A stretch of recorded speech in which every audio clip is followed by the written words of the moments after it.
Welcome to Aloud. I'm your host, Caneel Joyce. I was in 8th grade when a couple of girls who had been my best friends, kind of in my experience was they kind of ditched me. And I got so angry, I threw my pear on the ground. And I remember it, the look on the girl's face who was at the receiving end of this. It almost like missed her Birkenstock by like an inch. And she looked at me like shocked. And I realized what I had done. And I still felt all the anger, but I was like, oh no, I just lost all my power in this situation. And that happens, doesn't it? At work, we sometimes react. It happens at home a lot, probably a lot more. Why? What can we do about it? What do we do when that happens to repair? That's what this show's about. You are allowed to be a full human being who sometimes gets reactive, and you're allowed to learn how to shift. Let's start the show.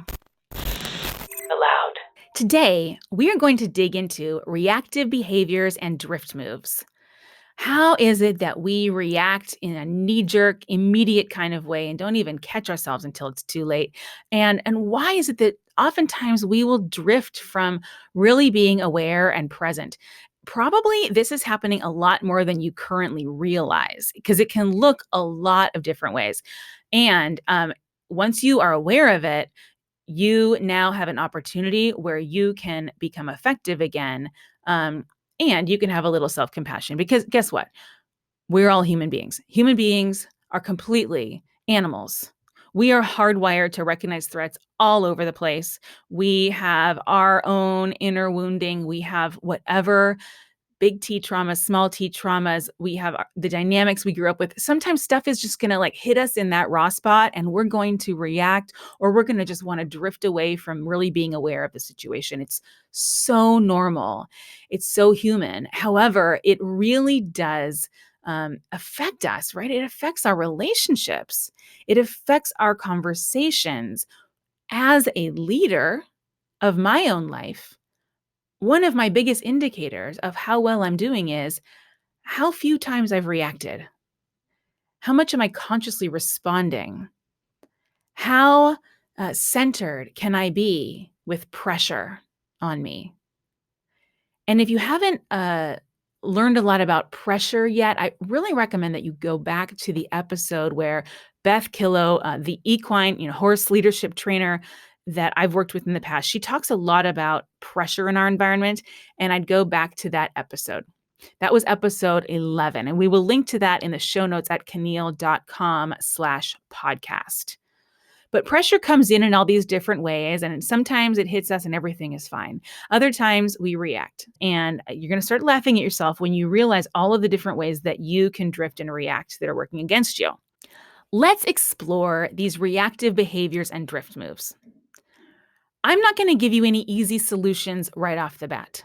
The first step in long-term sustainable growth that is transformative is self-awareness. So I'm not here to fix your problems. I'm here to give you tools and empower you.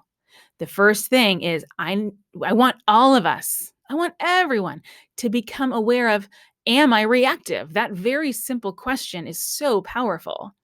Am I being reactive right now, or am I being conscious?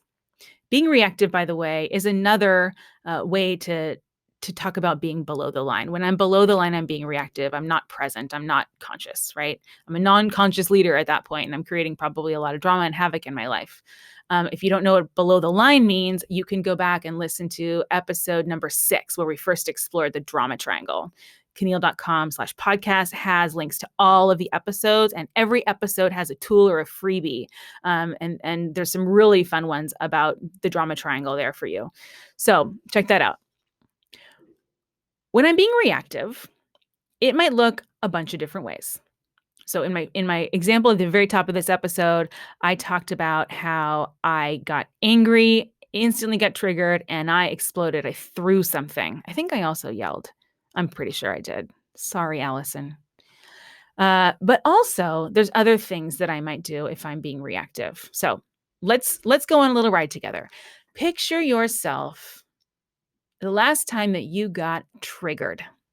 Something either like really made you mad or terrified you or made you like all of a sudden just break into pieces and start bawling, or um, you just were really turned off and disgusted. All of these are kind of when you're triggered. Uh, Picture that last time that happened. Okay, put yourself there in that moment. Really, really feel it. What came next? What happened? What was your knee-jerk reaction? You didn't necessarily even choose to do it. The lack of choice is what makes this a non-conscious reaction. And typically we've got some patterns around this. We've got ways that we've learned over the years. This is our kind of below the line toolkit, our coping strategy, our way of discharging some energy or bottling up some feelings. And almost always it really works against us. I'm going to blow your mind right now. And I'm going to tell you some of the drift moves, some of the ways we drift from consciousness or we get reactive. And you might recognize that these are things that you do every single day. Because guess what? Here's some things on the list. And this is all in the freebie at caneel.com/podcast. One of them is emailing. Do you do this? Okay, I just had a really uncomfortable conversation. I don't want to deal with those feelings. I don't want to deal with that person. I'm going to just open my phone and just see if there's any emails there for me. Like that's so important. I'm going to leave the present moment and go into some message that was written in the past and write some message that'll be sent in the future and check this thing. And just, it's reactive. I didn't choose to pick up my phone. It happened. It happened to me, right? Reactive means I feel like life is happening to me. Okay. Other ways that we might drift or get reactive, and see which ones of these are your favorites. So arguing is an obvious one. We often interrupt and we argue, or we try to prove the other person wrong. Blaming, body aches, getting sick. So our body is the most powerful tool that we have as leaders. I really, really believe that. It's our access point that connects our consciousness, our God energy, our access to source, however you like to think about it. It connects our consciousness to here and now reality. Our body, it's a tool. So if you're repeatedly getting a lot of body aches like I used to, I really encourage you to ask yourself, when does that come up? When does it flare? When does it flare? I've told stories on previous episodes about my back pain, and I remember the time where I realized the pattern for me and how my back pain, which was crippling, I mean, I couldn't even walk for a month, was actually me stuffing my feelings down into my back. I wasn't willing to deal with either the feelings or the trigger of the feelings. I wasn't willing to say no. I wasn't willing to draw boundaries. I wasn't willing to stand up for myself in certain ways. And so when I would feel angry or sad or scared about that, I would just stuff those feelings right into my back. And that was the source of the body aches. And they were major. And it took that for me to wake up and be willing to become the leader of my own life. And that was the beginning of a whole lot of change that's led me to where I am today. So it's a tool, right? It's not wrong. I just want to point that out. It's not wrong. It's wisdom. Just tune into it, okay? Other ways that you might be reactive or triggered or drift are compulsive working, comparing yourself to others, cleaning, organizing, drinking, drugging, eating, doing it right, interpreting, interrupting, justifying, looking really interested in something, getting confused, being distracted, being enlightened and above it all, getting self-righteous, getting really, really serious about stuff, being silly. This happens sometimes when I'm doing executive team offsites, and picture this, we've got, 7 or 8 C-level leaders. Sometimes there's, 4 or 5. And these are people who are really dependent on each other for their company to succeed. Sometimes they get in each other's way or they're misaligned. And so there's often like really meaty conversations that need to be had, but people haven't been able to have them, and it's really helpful to bring in a facilitator. So that's where I come in. And sometimes there's just this big elephant in the room and everyone feels it, and I can usually feel it, but we have to figure out what it is together. And then it comes out and people get reactive. And there's definitely a certain personality archetype I've seen where one person's response to how uncomfortable it just got with naming and seeing that elephant is, they get really silly. They start making some jokes. This might have been a class clown. This is a person who really doesn't like to be scared. Often on the Enneagram, it's a type 7, if you know the Enneagram personality model. And that's a super interesting tool, actually, that really often can predict which of these drift moves you do.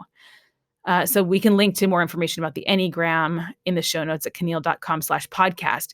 But here are some more of the ways: Facebooking, social media, Instagram, procrastinating, protecting, protecting yourself, protecting others, protecting an idea, protecting a thing, proving, rehearsing, rising above it all, seeking approval, sexual activity, masturbation, porn, shopping, sleeping, smiling, spacing out, trying too hard, venting, watching TV, and this one's my favorite. I want to point it out: worrying. Did you know that when you're worried about something, you are actually trying to avoid something else, or maybe even that very thing? When you're worrying, it is not helping you to get anything done. And worry has become such a part of our culture. It's constantly reinforced by the media, which is presenting fears in our face, often first thing in the morning with your cup of joe, which is why I do not check the news in the morning. And it triggers that, like, oh my gosh, there's all these big problems in the world, which truly is very, very important for us to face. And I don't want us to ignore that. Remember, ignoring is a drift move. But if I'm simply worrying about it and I'm not doing anything about it, I'm not being effective. I'm not owning my power, because there is a lot I can do. There's a lot I can do. And when I'm worrying, I'm also eroding my energy.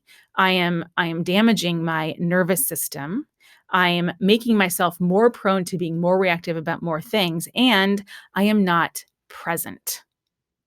Worrying, by definition, means I'm worrying about something that might be happening in the not here, not now. I'm worrying about something that might happen or that will happen. I'm worried about something that maybe did happen before, or it did happen before. I'm worrying about what somebody else thinks or what's happening somewhere that's not here right now. That's worry. It's different from, there's something here right now that I'm aware of and that I want to be different. And we often we talk about being worried, and being busy falls into this same category of drift moves. We talk about these things like, oh, I'm really worried, I'm really busy. We talk about them like, yeah, this is just the state of things, and this is just how it should be. And that normalizes it. And while it is, quite normal, I think this one in particular we have a big addiction to in our culture, and we don't address it as the corrosive force that it is. So if you are a worrier, and I certainly have been one, I love you. I love you. It's okay. You don't need to worry about being a worrier. Don't be a meta worrier. Don't go into drama about drama. But note, I'm not present. You may be asking yourself, as I initially did when I learned about this, sometimes, emailing, like, does that mean every time I'm emailing, I'm being reactive, or every time I'm cleaning? Am I always drifting from presence? Absolutely not. Cleaning can be a great way to return to presence, actually. Emailing is something you can choose to do quite consciously. And getting conscious about email is one of the things that helps email not destroy your life. It's a big and important thing. If you want an episode on that, boy, that'd be interesting. I'd also love your tips there.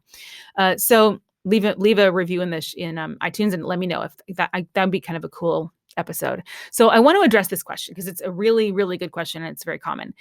Can't I do these behaviors in a conscious way? Yes, you can. How do you know if you're doing it consciously or non-consciously? One way is check in with your body. Are you in a state of ease and flow? Do you feel alive, fully alive? Are you present to all of your feelings? All of this would indicate that you are present. The opposite of this, which would indicate that you are most likely below the line and not present and you are being reactive, is there's some tension there. There's some place in your body where there's some tension. And typically that means you are trying to avoid a specific feeling, or even a non-specific feeling. Often you don't even know what the feeling is, or you're trying to avoid facing something or thinking about something or doing something. So you're something that you're not facing typically when there's tension. Are you thinking about what's in the here and now and what you can do about it? Or are you ruminating or worrying? That would indicate you're not in the present. And that means you're not doing these behaviors consciously. Another question you can ask yourself is, did I choose to do this? Think back. When did you start doing it? Do you remember actually making a conscious choice and perhaps considering other options or making a choice about how long you would like to be doing this for or why you are doing it? What's your objective? Often we dive into getting stuff done without even clarity of what's our vision. Where are we trying to go? And remember, above the line, we are very aware of what we want. We are very aware of our vision. That's one of the key skills of being a creator of our own life. So, all of those would be indicators that you're either doing something from presence or from below the line, from reactivity. Uh, Last thing I want to say about this is, um, there also can be some patterned behavior here, some big raw spots where you're going to get reactive more often, and it can be really hard to shift out of those spaces. And I know for myself, there are some, you know, like the fight I mentioned at the beginning of this episode. That fight with those girlfriends actually was a pretty big scarring event in my life, and kind of shaped I allowed it to shape my confidence going into high school. And so it stayed with me for quite a while. And my husband will laugh as I say that because he knows that. And so when stuff kind of reminds me of that non-consciously, I am much more likely to get creative, to get reactive, not creative, opposite of creative. And so when that happens, I'm now aware that it's connecting a little bit to that story, that memory, that past thing that happened, not in the here and now. And so I can consciously choose to say, is that really what's happening right now? And give myself a big hug and say, it's okay, baby. We all get hurt sometimes. This reminds me of that. It's not really happening now. This is not that fight. I hope that this is helpful. Let's talk about how to shift. When we get reactive, how do we shift out of that? Okay, so you may now be recognizing that you're doing a lot more drifting from presence than you thought. Even the things that you might have thought were fixing things, like the compulsive working, or even the worrying or the cleaning, even those things that you thought, oh, this is actually going to make it better. If you zoom back, you realize usually it's not creating long-term, sustainable, transformative change. It's not creating big change that sticks. It's a way that we perpetuate drama happening. We perpetuate the circumstances we don't want and make them keep recreating themselves. So when we notice that we have drifted, we have options. This is always what it returns to. We have choice. How do we solve it? Well, we shift. Okay, I've drifted. Now I'm going to shift. Shift is a key concept in conscious leadership.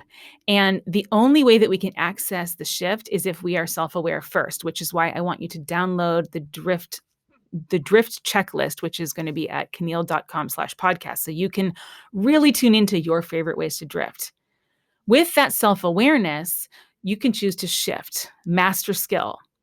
There are two big categories of shift moves, and within each, there are hundreds of possibilities. And I'll just cover a few right here, and we'll probably go even deeper into some of this in future episodes. If you're interested in that, let me know. Leave a note in iTunes review. Okay, so big categories are: 1, changing your blood and body chemistry, your nervous system. So it's that internal change of the body. Number 2 category is changing your consciousness. What I love about this dichotomy, and probably it's not quite as black and white as all of that, but there's the body piece and then there's the mind piece, right? And uh, either one can be an access point to change the other. So I can certainly change my breathing intentionally. There's different ways I can structure my breath, like extending my exhale, making it longer than my inhale, for instance, that will change my nervous system's response to anything, and including my own thoughts. So as I experience myself thinking, I will respond differently to those thoughts, and that will lead to my thinking being different. So if I think of a problem, for instance, instead of ruminating on the problem or rushing to try to solve it, I might zoom back and say, what is there for me to learn here? Is this really a problem? What would the ideal outcome look like? And I can do that just by changing my breathing.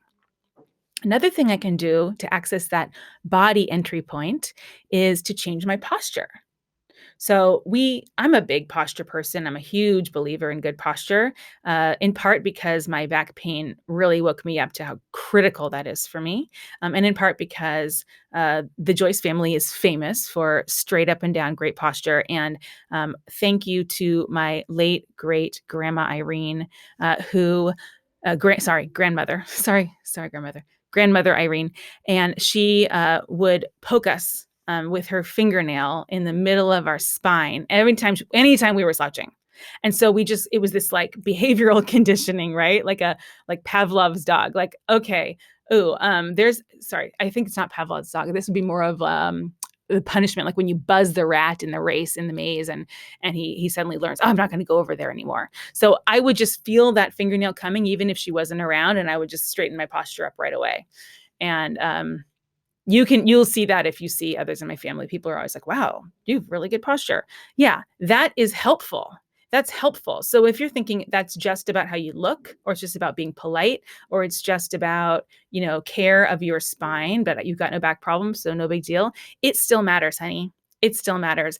Your posture being centered and aligned literally centers and aligns you. Literally. All of these words that seem to be metaphorical in the way that we describe our bodies actually, almost all of the time, seem to translate, in my experience, to um, the other meaning of that word. So we talk about like, I'm aligned, or my team is aligned, or my company is aligned.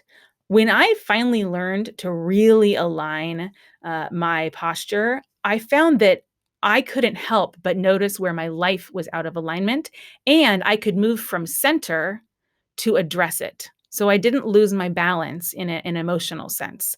And I didn't get as reactive as I was getting creative and really revising how my life was operating. So these are some body oriented shifts that you can do. You can also do stuff like wiggling around, state shifting. So changing from, dry to wet, jumping in some water. I recommend that a lot to people. Or going from hot to cold, extreme cold, go that Wim Hof method and the Iceman, and like get in a really cold shower. Like that's going to change your thinking pretty quickly. There's so much you can do to change your body, and just shaking things up a little bit can be helpful, so long as your goal is returning to presence. You'll notice when you do that, your thinking changes. But sometimes we may not have access, or we may not be able to find a body shift move that's working for us. So always begin with the breath and the posture, because it's just so fast and easy and it's good for you. But then I would move on to this second big category of change your consciousness, the second category of shift moves. Here are some examples of how you can change your consciousness, or your what we call your context in conscious leadership. So if I notice I'm being reactive, feels like everything's happening to me, I'm drifting from presence, I'm not here and now, I can bring myself right back to the present by getting, keyword here, unarguable. By getting unarguable, meaning grounding myself in factual reality. What the heck do I mean by that? What I mean is, notice with your senses what your outer world is. Connect to the reality of your outer world.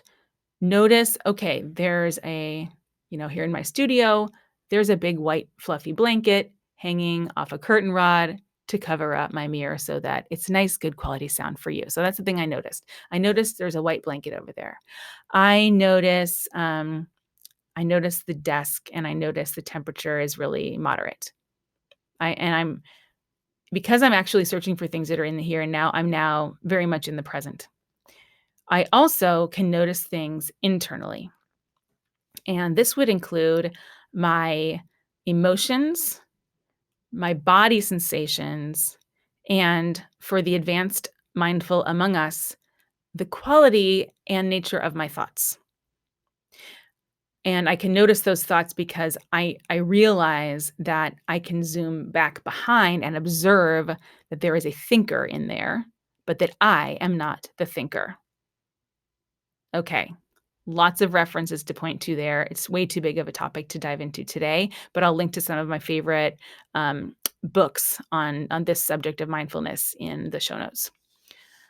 Okay, so the unarguables, again, to repeat, are body sensations, emotions, and thoughts. If I can just note, what are those? Okay, let me get present. I've drifted from presence. I'm noticed that my head is racing. I feel pressure in my forehead. I'm looking down right now and I'm noticing my hands are gripped. By the way, I'm making this all up. This is not actually how I'm feeling. And I'm noticing that my feet are cold, and I'm noticing that my back is tense, and especially my shoulders. My emotion that I notice, this is the second part of the unarguable self check-in. The emotion I notice is anger. And if I dig down underneath that, there's a little bit of fear. And that would explain probably why I'm triggered, because most of us, when we experience those authentic emotions, we begin making up a bunch of stories about the emotions, and we make them mean a lot, or we try to move away from them and not feel them, which is the whole entire point of getting reactive and drifting from presence, is we don't want to feel them. So this is another reason why it's so helpful to just say, well, there's a feeling here. There's always a feeling here. What is that feeling I have? Last thing you can do to change your consciousness is to intentionally shift into appreciation and wonder. What can you appreciate about this moment? What can you appreciate about what you're learning?